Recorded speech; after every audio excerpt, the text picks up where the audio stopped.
കൂടുതൽ വിദ്വേഷം നടത്തുന്നത് BJP മാത്രമാണോ, അല്ലെങ്കിൽ മറ്റാരെങ്കിലുമാണോ? എന്തായാലും BJP നടത്തുന്ന വിദ്വേഷ പ്രസംഗങ്ങളാണ് നമ്മൾ കണ്ടിട്ടുള്ളത്. ഇനി തെരഞ്ഞെടുപ്പ് അടുത്തിരിക്കെ BJP സ്ഥാനാർത്ഥികൾ നടത്തുന്ന പ്രചാരണങ്ങൾ വലിയ രീതിയിൽ വിമർശനങ്ങൾക്ക് വഴിവെക്കാറുണ്ട്. ഹൈദരാബാദുള്ള മാധവി ലത എന്ന ഒരു വനിതാ BJP സ്ഥാനാർത്ഥി മോദി ഉൾപ്പെടെ വലിയ രീതിയിൽ സ്വീകരിച്ചു കൊണ്ടുവന്ന ഒരു ഭരതനാട്യക്കാരിയാണ് അവർ. എന്നാൽ മാധവി ലത രാമനവമി ദിവസത്തിൽ നടത്തിയ ഒരു പ്രചാരണ വീഡിയോ വലിയ രീതിയിൽ ചർച്ചയായിരുന്നു. ഈ കാണുന്നതാണ് ആ വീഡിയോയുടെ ഒരു സാരാംശം. എന്താണ് ഈ കാണിക്കുന്നതെന്ന് നമുക്ക് കാണാൻ കഴിയും. ഒരു പള്ളിക്ക് നേരെ അസ്ത്രം വിടുന്നത് പോലെ കാണിക്കുന്നു. ഇതിൽ നിന്ന് മനസ്സിലാക്കാവുന്ന ഒരു ഒറ്റ കാര്യമേ ഉള്ളൂ, അത് വർഗീയത തന്നെയാണ്. എന്നാൽ അതിൽ മറ്റൊരു കാര്യം കൂടി എടുത്തു പറയേണ്ടതുണ്ട്. അവിടെ കാണുന്ന പള്ളി മൊത്തത്തിൽ മൂടിയിരിക്കുകയാണ്. എന്തുകൊണ്ടാണെന്ന് അറിയത്തില്ല, ഒരു വെള്ള തുണി പോലത്തുള്ള കവർ കൊണ്ട് മൂടിയിരിക്കുകയാണ്. ഇതിൽ നിന്ന് എന്ത് സന്തോഷമാണ് നമ്മുടെ രാജ്യത്തിന് ഉണ്ടാകുന്നത്? ഈ പറഞ്ഞു വരുന്നത് ഒരു ഹിന്ദു ആണ് ചെയ്തത് എന്നല്ല, ഞാൻ അങ്ങനെ പറഞ്ഞു വരുന്നുമില്ല. ഹിന്ദുക്കളിൽ സംബന്ധിച്ച് അവരുടെ മറ്റു കാര്യങ്ങളിൽ എങ്ങും പറയുന്നില്ല മറ്റു മതക്കാരെ ഇങ്ങനെ ചെയ്യണം അല്ലെങ്കിൽ അങ്ങനെ ചെയ്യണം, അവർക്കെതിരെ ഇങ്ങനെ ഒരു വ്രണം ഉണ്ടാക്കുന്ന രീതിയിൽ കൊണ്ടുപോകണോ എന്ന് പറയുന്നില്ല. പക്ഷേ ഇവിടെ പാർട്ടി എന്ന് പറയുന്നത് അല്ലെങ്കിൽ ജയ് ശ്രീറാമിനെ വിളിച്ചുകൊണ്ട് ഒരു BJP പാർട്ടി നടത്തുന്ന കാര്യങ്ങളാണ് പലരുടെയും പ്രശ്നങ്ങൾക്ക് അല്ലെങ്കിൽ പല കാര്യങ്ങളുടെയും പ്രശ്നങ്ങൾക്ക് വഴിവെക്കുന്നത്. അത് തന്നെയാണ് ഈ ഒരു വീഡിയോയിൽ കാണാൻ കഴിയുന്നത്. ഇത്തരം മനുഷ്യരെ വ്രണപ്പെടുത്തുന്ന കാര്യങ്ങൾ ഹിന്ദു വിശ്വാസികളിൽ ഇല്ല എന്നാണ് എനിക്ക് തോന്നുന്നത്. പക്ഷേ ഒരു പാർട്ടിയുടെ പേരിൽ ഇത്തരം ഒരു മതവിവേചനം അല്ലെങ്കിൽ ഒരു വർഗീയത കുത്തിനിറയ്ക്കുന്നതാണ് കാണാൻ കഴിയുന്നത്. നോക്കൂ, അവർ ചെയ്യുന്ന ഈ ഒരു കാര്യം കൊണ്ട് ചുറ്റും നിൽക്കുന്ന ആളുകൾ ജയ് ശ്രീറാം വിളിക്കുകയാണ്. എന്നാൽ ഈ പറയുന്ന മാധവി ലത പ്രചാരണത്തിന് ഇറങ്ങുമ്പോൾ ജനങ്ങൾ അവരോട് പ്രതികരിക്കുന്ന മറ്റൊരു കാര്യം കൂടിയുണ്ട്. ആദ്യമേ ഇതിൽ നിന്ന് പിന്നെ അതിലേക്ക് പോകാം. അതെങ്ങനെയാണെന്ന് നോക്കാം. ആദ്യം പറയേണ്ടത് ഈ മതേതര രാജ്യം എന്ന് പറയുന്നിടത്താണ് ഈ കാണിക്കുന്നത്. അതായത് ഒരു അമ്പ് തൊടുത്തുവിടുന്നു, ഒരു അസ്ത്രം തൊടുത്തുവിടുന്നു. ഈ തൊടുത്തുവിടുന്നത് എതിലേക്കാണെന്ന് നോക്കിക്കഴിഞ്ഞാൽ ഒരു മുസ്ലിം പള്ളിയുടെ അടുത്തേക്കാണ്.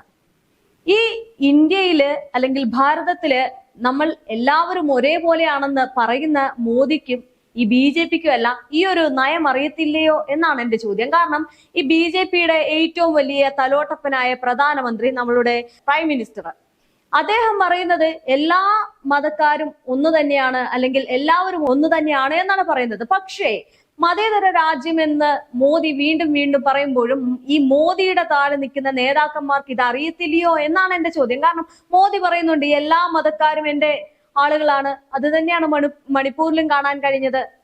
പക്ഷേ ഈ മോദി പറയുന്ന കാര്യങ്ങളോട് എന്തുകൊണ്ട് BJPയുടെ നേതാക്കൾ അനുകൂലിക്കുന്നില്ല?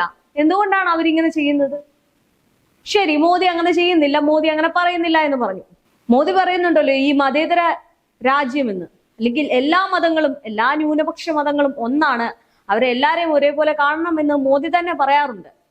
ഈ പറയുന്നതിൽ എന്തുകൊണ്ട് മറ്റുള്ള BJP നേതാക്കൾ കേൾക്കുന്നില്ല എന്നാണ് എനിക്ക് മനസ്സിലാവാത്തത്. എങ്ങനെയാണ് നിങ്ങൾക്ക് ഒരു മുസ്ലിം പള്ളി കണ്ടിട്ട് അത് നിങ്ങൾ എന്തർത്ഥത്തിലാണ് അതിനെ തകർക്കുക എന്നത് ലക്ഷ്യത്തിലൂടെ അല്ലേ ഈ ഒരു ആംഗ്യം കാണിക്കുന്നത് അല്ലെങ്കിൽ ഒരു വീഡിയോയിലൂടെ ഈ കാണുന്നത് വ്യക്തമാവുന്നതെല്ലാം? BJPയെ സംബന്ധിച്ചിടത്തോളം, ജയ് ശ്രീറാമിനെ സംബന്ധിച്ചിടത്തോളം എങ്ങനെയെങ്കിലും മതന്യൂനപക്ഷമായിട്ടുള്ളവർക്കെതിരെ വലിയ രീതിയിലൊരു പ്രശ്നങ്ങൾ ഉടലെടുക്കുക അല്ലെങ്കിൽ അതിലേക്ക് വഴിതിരിക്കുക എന്നതാണ്.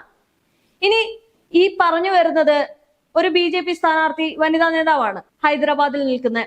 ഹൈദരാബാദിനെ സംബന്ധിച്ചിടത്തോളം അത് ഒരു മുസ്ലിം നേതാവിന്റെ കയ്യിലാണ് ഇരിക്കുന്നത്. എന്തുകൊണ്ടാണ് അവിടെ ആ ഒരു മുസ്ലിം നേതാവ് ജയിക്കുന്നത്? അവിടെ നോക്കുകയാണെങ്കിൽ ആ നേതാവിനെതിരെ അല്ലെങ്കിൽ ആ നേതാവിനെ അനുകൂലിച്ചുകൊണ്ട് നിരവധി ഹിന്ദുക്കളും മുസ്ലിങ്ങളും ക്രിസ്ത്യാനികളും എല്ലാം വോട്ട് ചെയ്യുകയാണ്, അദ്ദേഹത്തെ ജയിപ്പിക്കുകയാണ്. പക്ഷേ ഇപ്പൊ ഈ പറഞ്ഞു വരുന്നതിലേക്ക് ഒന്നുകൂടി പോകാം. ഈ മാധവി, അതായത് മാധവി ലത എന്ന് പറയുന്ന BJPയുടെ ഹൈദരാബാദിലെ സ്ഥാനാർത്ഥി, അവർ ഈ ഒരു പ്രചാരണം നടത്തിയതിനു ശേഷം ഈ ഒരു വിദ്വേഷം തന്നെ എന്ന് പറയാം, ഈ ഒരു വിദ്വേഷം നടത്തിയതിന് ശേഷം അല്ലെങ്കിൽ ഒരു വർഗീയത ഉടലെടുത്തതിന് ശേഷം അവര് അവിടെ നാട്ടിലുള്ള ആളുകളുടെ അടുക്ക വോട്ട് ചോദിക്കാൻ പോകുന്ന ഒരു വീഡിയോ കൂടിയുണ്ട്. അതിൽ നിന്ന് മനസ്സിലാവുന്ന ഒരു കാര്യമുണ്ട്. അതായത് ഒരു വോട്ട് ചോദിക്കാൻ വേണ്ടി പോവും അവിടുത്തെ സാധാരണ സ്ത്രീകൾ, ആ ജയ് ശ്രീറാമിന്റെ ആളുകൾ അവിടെ നിന്ന് ബഹളം വെക്കുമ്പോൾ അത് ചിലപ്പോൾ ഒരു പാർട്ടിയിലുള്ള കുറച്ച് ആളുകളായിരിക്കാം. എന്നാൽ അവിടെ സാധാരണമായിട്ട് ജീവിക്കുന്ന കുറച്ച് ആളുകളുണ്ട്.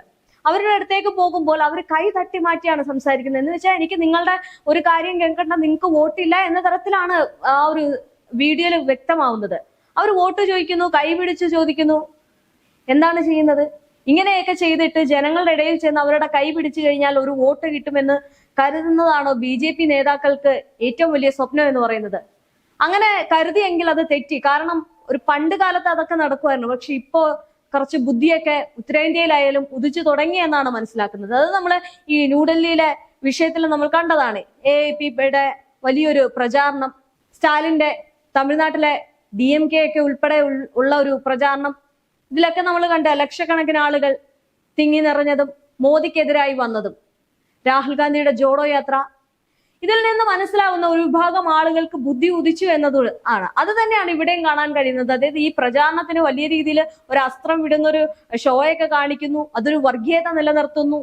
അവിടെ ചെന്ന് പിന്നെ അത് കഴിഞ്ഞിട്ട് ഒരു സാധാരണ സ്ത്രീയെ പോയി കണ്ട് അവരുടെ കൈ പിടിച്ച് വോട്ട് ചോദിക്കുന്നു, അവരെ അത് തട്ടിമാറ്റുന്നു. അതിനർത്ഥം വേറൊന്നുമല്ല, ഇങ്ങനെയുള്ള വിദ്വേഷങ്ങളും അല്ലെങ്കിൽ വർഗീയതയും നിറയ്ക്കുന്ന ആളുകൾക്കെതിരെ അവർ തിരിഞ്ഞു എന്നതാണ് സത്യം. അത് തന്നെയാണ് ഈ രണ്ടാമത്തെ വീഡിയോയിൽ നിന്ന് അല്ലെങ്കിൽ ഈ ഒരു ചിത്രത്തിൽ നിന്ന് മനസ്സിലാകുന്നത്. വോട്ട് ചോദിക്കാൻ പോകുന്ന ഈ മാധവി ലത എന്ന് പറയുന്ന BJP സ്ഥാനാർത്ഥിയുടെ കൈ തട്ടിമാറ്റിക്കൊണ്ട് അവർ പോവുകയാണ്. എന്ന് വെച്ചാൽ ഞങ്ങൾക്ക് ഇതൊന്നും വേണ്ട.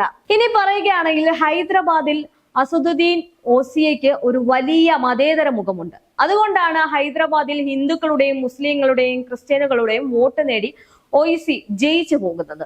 അദ്ദേഹത്തെ സംബന്ധിച്ചിടത്തോളം അദ്ദേഹം നല്ലൊരു മനുഷ്യനാണ്. രാഷ്ട്രീയപരമായ കാഴ്ചപ്പാട് അദ്ദേഹത്തിന് ഉണ്ടെങ്കിലും അവിടുത്തെ ജനങ്ങൾക്ക് അദ്ദേഹം ഒരു പ്രിയങ്കരനായിട്ടുള്ള നേതാവാണ്. അതുകൊണ്ട് തന്നെ പറയുകയാണെങ്കിൽ ഇപ്പോൾ ഈ മാധവി ലത ചെയ്തിട്ടുള്ള കണക്കത്തുള്ള ആംഗ്യങ്ങളൊന്നും അദ്ദേഹം ഇതുവരെ നടത്തിയിട്ടില്ല. കാരണം അദ്ദേഹത്തിന് എല്ലാ മതങ്ങളും ഒരുപോലെയാണ്. അവിടുത്തെ ജനങ്ങൾ, ഹിന്ദുക്കൾ പോലും അദ്ദേഹത്തെ വോട്ട് ചെയ്ത് ജയിപ്പിക്കുന്നുണ്ടെങ്കിൽ അതിനർത്ഥം അദ്ദേഹം അത്രയും നല്ല പ്രവൃത്തി അവരുടെ ഇടയിൽ ചെയ്യുന്നത് എന്നാണ്. അത് തന്നെയാണ് വീണ്ടും ചെയ്യുന്നത്. ഇവിടെ നോക്കുകയാണെങ്കിൽ ഇദ്ദേഹത്തെ തോൽപ്പിക്കാൻ വേണ്ടിയിട്ടാണ് ഇവർ നിൽക്കുന്നത്. പക്ഷേ ചെയ്യുന്നത് എന്താണ്? ഒരു പള്ളിയിലേക്ക് അസ്ത്രം വിടുക. ഇതിനർത്ഥം എന്താണ് മനസ്സിലാക്കുന്നത്? മുസ്ലിം പള്ളികൾ മൊത്തത്തിൽ തകർക്കുക എന്നതാണ് അതിന്റെ ഒരു വലിയ സാരാംശം. അതാണ് ഇപ്പോൾ വലിയ ചർച്ചയായിരിക്കുന്നത്. പക്ഷെ ഇതൊന്നും അല്ല ഈ രണ്ടാമത്തെ വീഡിയോയിൽ അല്ലെങ്കിൽ ഈ രണ്ടാമത്തെ ഈ ഒരു ഫോട്ടോയിൽ കാണുന്നത്. മനസ്സിലാക്കുന്നത് ഇത്തരം പ്രവർത്തനങ്ങൾ BJP സ്ഥാനാർത്ഥി കൊണ്ടുവന്നത് കൊണ്ടോ BJP കൊണ്ടുവന്നത് കൊണ്ടോ ജനങ്ങൾ അവർക്ക് അനുകൂലമായി നിൽക്കില്ല എന്നതാണ്. കാരണം അവരുടെ കൈ തട്ടിമാറ്റിയാണ് ഈ ഒരു വോട്ട് ചോദിക്കാൻ വരുമ്പോൾ പ്രതികരിക്കുന്നത്. അതുകൊണ്ട് തന്നെ ഇത്തരം BJP നടത്തുന്ന കാര്യങ്ങളിൽ വീഴില്ല ഹൈദരാബാദ് എന്ന രീതിയിലേക്ക് മനസ്സിലായിട്ടുണ്ട്. ഇനി എത്ര വലിയ പ്രചാരണം നടത്തിയാലും ശരി തന്നെ അവിടെ OICക്ക് ഉള്ള ഒരു വലിയ സ്ഥാനം ഒരിക്കലും ലതയ്ക്ക് പിടിച്ചെടുക്കാൻ കഴിയില്ല എന്നതാണ് ഇതിൽ നിന്ന് വ്യക്തമാവുന്നത്.